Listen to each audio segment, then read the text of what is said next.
तर या ठिकाणी आपण क्वेश्चन नंबर 20 सॉल्व करणार आहे. तर question number 20, a gas at pressure P0 is contain in a vessel if the masses of all the molecule are half and their speed were double, okay, are double. तर एका gas कंटेनरमध्ये gas content केलेला आहे ज्याचा pressure P0 आहे, okay, आणि त्याचे जे मास आहे ते काय करायचे आपल्याला हाफ करायचे, अर्धे करायचे, आणि त्याचा स्पीड जो आहे तो काय करायचा आपल्याला डबल करायचा आहे. The resulting pressure P is equal to, तर जो रिझल्टिंग प्रेशर आहे P तो किती असणार तो आपल्याला ठिकाणी फाइंड करायचा आहे. तर हा क्वेश्चन 2021ला आलेला होता.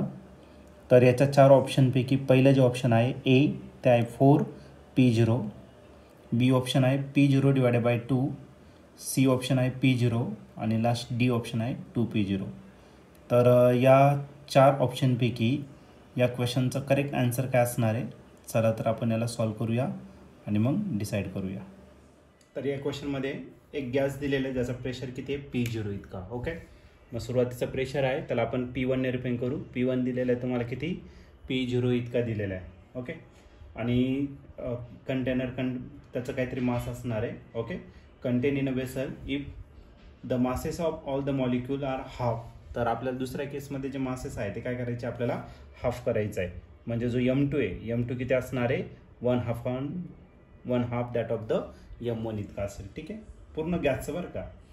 अँड त्याचा जो स्पीड आहे तो स्पीड काय करायचा डबल करायचा. म्हणजे C2 जो आहे तो किती करायचा आपल्याला 2C1 इतका करायचा आहे, ओके. स्पीड काय होणार आहे डबल होणार आहे. तर त्या केसमध्ये जो रिझल्टिंग प्रेशर आहे तो काय असणार तो आपल्याला फाइंड करायचा. रिझल्टिंग प्रेशर म्हणजे कोण, तर आपल्याला P2 फाइंड करायचा आहे. जर या केसमध्ये प्रेशरचा जो फॉर्म्युला घेतला तर प्रेशरचा फॉर्म्युला असतो 1/3 rho into C² RMS. Row म्हणजे काय डेन्सिटी, आणि डेन्सिटी जर घेतला तर डेन्सिटीचा फॉर्म्युला काय असेल तर मास अपॉन व्हॉल्यूम आणि इंटू करायला तर C² RMS, ओके. आता मास या ठिकाणी आपल्याला चेंज होतो आहे आणि दुसरं म्हणजे स्पीड. मग व्हॉल्यूम आणि 3 आपल्याला काय कन्सिडर करावं लागेल कॉन्स्टंट कन्सिडर करावं लागेल. मग तुम्ही ते रिलेशन घेतलं तरी चालेल. मग प्रेशर कशावरती डिपेंड आहे मासवरती आणि दुसरं कशावरती तर C² RMS वरती तो डिपेंड आहे, राईट ना. मग आता आपल्याला दुसरं फाइंड करायचं आहे. मग आपण डायरेक्टली रेशो कन्सिडर करणार. P2ला डिवायडेड करायचं कशाने P1 ने या ठिकाणी डिवायडेड करणार. आणि आज घेतला तर M2 आणि काय येणार तर C2² डिवायडेड बाय इथं M1 C1². M2 किती दिलेला आहे M2 दिले 1/2 दॅट ऑफ द M1 टाकून देऊ आपण 1/2 M1. C2 जो दिलेला आहे तो किती दिला आहे 2C1. त्याचा काय करायचं आपल्याला स्क्वेअर डिवायडेड बाय परत काय आला M1 आणि करायला C1². M1 आणि M1 काय आला कॅन्सल, मारायला 1/2 तसाच, आणि 2चा जर स्क्वेअर केला तर काय राहील तर 4C1² आणि divided by again C1². C1² आणि C1² काय आला कॅन्सल, आणि 2च्या टेबलमध्ये 4 आहे, 2 1 जा 1 2 2 जा किती झाला 4.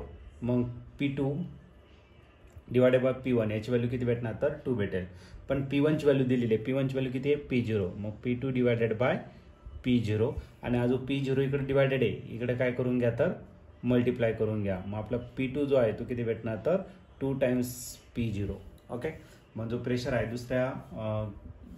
दुसऱ्या गॅसचा तो प्रेशर जो आहे रिझल्टिंग प्रेशर तो असेल तुमचा किती तर 2P0. आणि जर तुम्ही या ठिकाणी ऑप्शन जर चेक केलं तर ऑप्शन नंबर डी जो आहे तो या ठिकाणी करेक्टली मॅच होतोय. मग या क्वेश्चनचं जे आन्सर असणार आहे ते ऑप्शन डी असेल.